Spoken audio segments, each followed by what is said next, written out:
For millennia, Chinese archery has played a pivotal role in Chinese society. In particular, archery featured prominently in ancient Chinese culture and philosophy. Archery was one of the 6 noble arts of the Zhou dynasty. Archery skill was a virtue for Chinese emperors. Confucius himself was an archery teacher, and Lai Zi was an avid archer. Because the cultures associated with Chinese society spanned a wide geography and time range, the techniques and equipment associated with Chinese archery are diverse. The improvement of firearms and other circumstances of 20th century China led to the demise of archery as a military and ritual practice, and for much of the 20th century only one traditional bow and arrow workshop remained. However, in the beginning of the 21st century, there has been revival in interest among craftsmen looking to construct bows and arrows, as well as practice technique in the traditional Chinese style. The practice of Chinese archery can be referred to as the way of archery, a term derived from the 17th century Ming Dynasty archery manuals written by Gao Ying. The use of can also be seen in names commonly used for other East Asian styles, such as Japanese archery and Korean archery.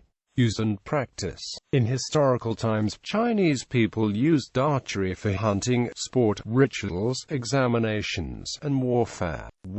China has a long history of mounted archery. Prior to the Warring States period, shooting from chariot was the primary form of battlefield archery. A typical arrangement was that each chariot would carry one driver, one halberdier, and one archer. Eventually, horseback archery replaced chariot archery during the Warring States period. The earliest recorded use of mounted archery by Han Chinese occurred with the reforms of King Wuling of Zhao in 307 BCE. Despite opposition from his nobles, Zhao Wuling's military reforms included the adoption of archery tactics of the bordering Xiongnu tribes, which meant shooting from horseback and eschewing hand ropes in favor of nomadic-style jodhpurs. For infantry, the preferred projectile weapon was the crossbow, because shooting one required less training than shooting a bow. As early as 600 BC, Chinese crossbows employed sophisticated bronze trigger mechanisms, which allowed for very high draw weights. However, crossbow trigger mechanisms reverted to simpler designs during the Ming Dynasty, presumably because the skill of constructing bronze trigger mechanisms was lost during the Mongolian Yuan Dynasty. Nonetheless,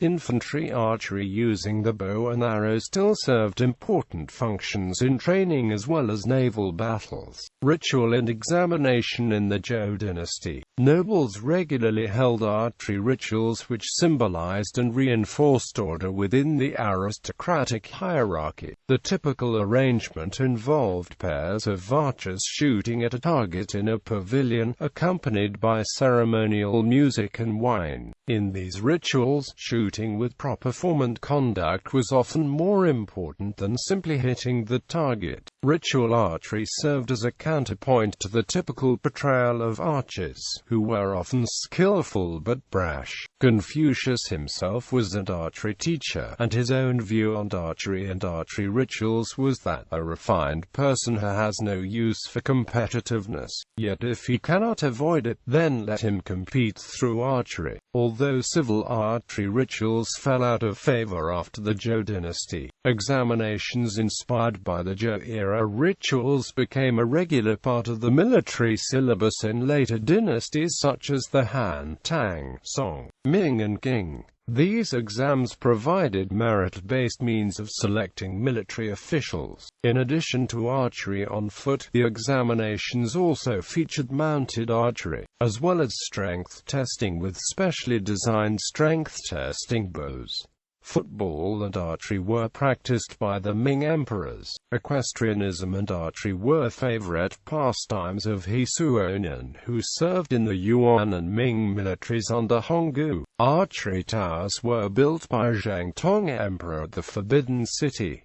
Archery towers were built on the city walls of Excavated erected by Honggu, Leikou, who was guarded by archers in Nanjing during the Ming Dynasty. Math, calligraphy, literature, equestrianism, archery, music, and rites were the six arts. At the Guozijian, law, math, calligraphy, equestrianism, and archery were emphasized by the Ming Honggu Emperor in addition to Confucian classics and also required in the imperial examinations. Archery and equestrianism were added to the exam by Honggu in 1370, like how archery and equestrianism were required for non-military officials at the College of War in 1162 by the Song Emperor Shaozong. The area around the Meridian Gate of Nanjing was used for archery by guards and generals under Honggu. The imperial exam included archery. Archery on horseback was practiced by Chinese living near the frontier. Guangzhou's writings on archery were followed during the Ming and Yuan, and the Ming developed new methods of archery. Jinling Tu-yong showed archery in Nanjing during the Ming. Contests in archery were held in the capital for garrison of guard soldiers who were hand-picked. Equestrianism and archery were favored activities of Zhou Dai. Archery and equestrianism were frequent pastimes by the Zheng Emperor. He practiced archery and horse riding with eunuchs. Tibetan Buddhist monks, Muslim women and musicians were obtained and provided to Zheng by his guard Qian Ning, who acquainted him with the ambidextrous archer and military officer Chiang Pin. An accomplished military commander and archer was demoted to commoner status on a wrongful charge of treason and was the Prince of Lu's grandson in 1514. He was disinterested in military matters but had prowess in archery. Archery competitions, equestrianism and calligraphy were some of the pastimes of Wanlai Emperor. Archery and equestrianism were practiced by Li Zicheng. Hunting was an important discipline in Chinese archery, and scenes of hunting using horseback archery feature prominently in Chinese artwork.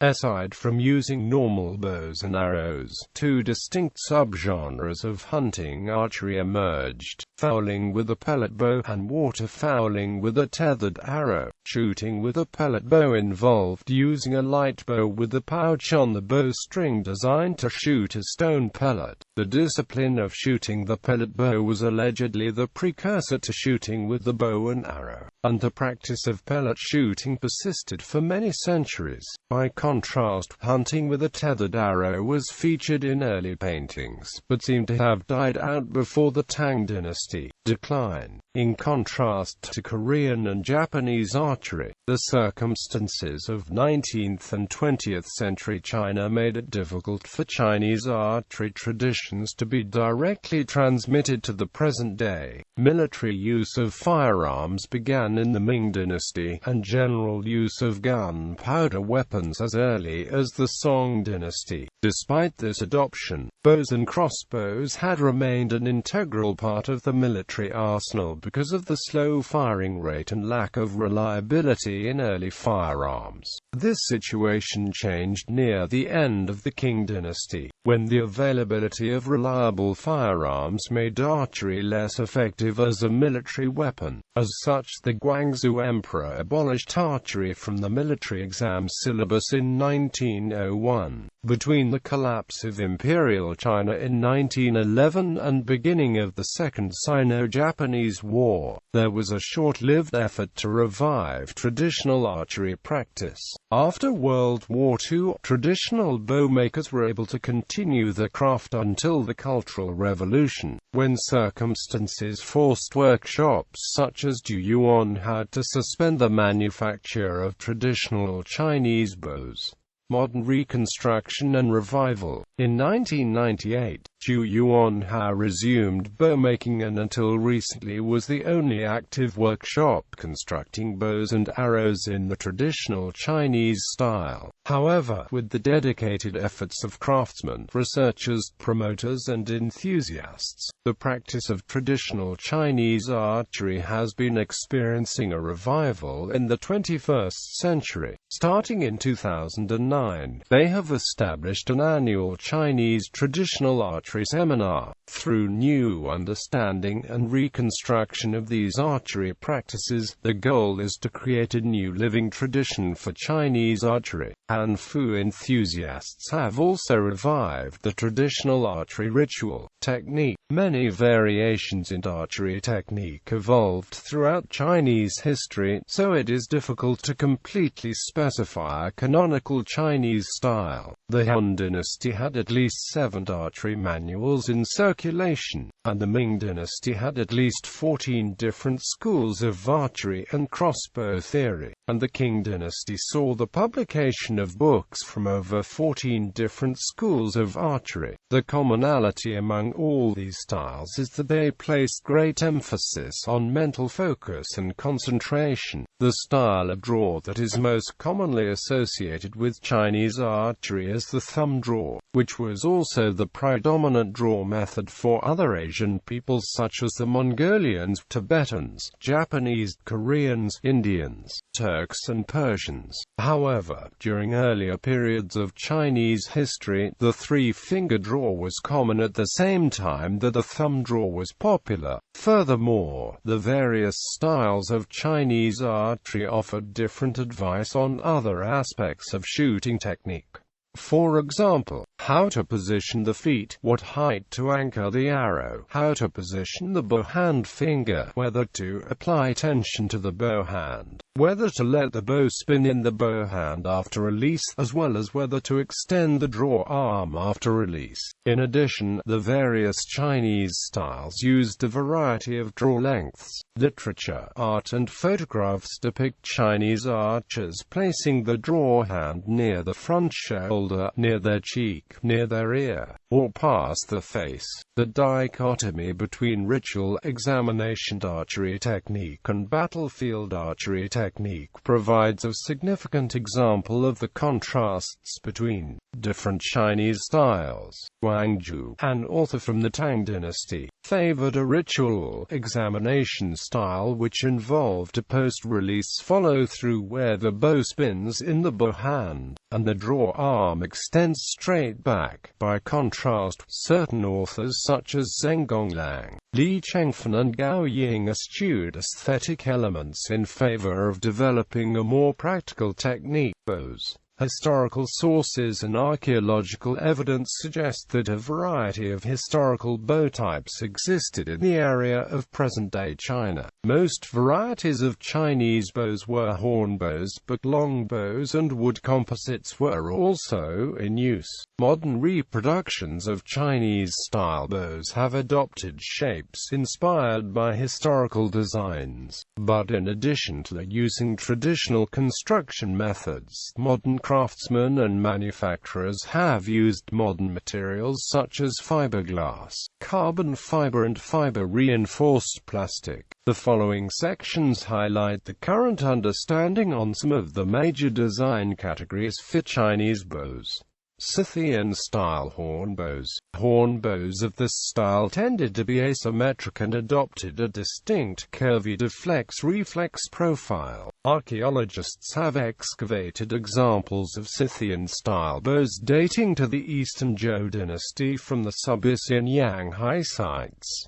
Longbows and wood composite bows were popular in southern China, where the humid climate made hornbows more difficult to use. An excavated example of a Chinese longbow was dated to approximately the Warring States, Western Han Dynasty period, and its dimensions were 1.59 meters long, 3.4 centimeters wide and 1.4 centimeters thick. Wood laminated bows. Wood laminated bows were popular in southern China because of the humid climate, based on excavated bows from the spring and autumn period through the Han Dynasty. The typical construction of a Chinese wood laminate was a reflex bow made from multiple layers of wood, wrapped in silk and lacquered. The typical length of such bows was 1.2 to 1.5 meters.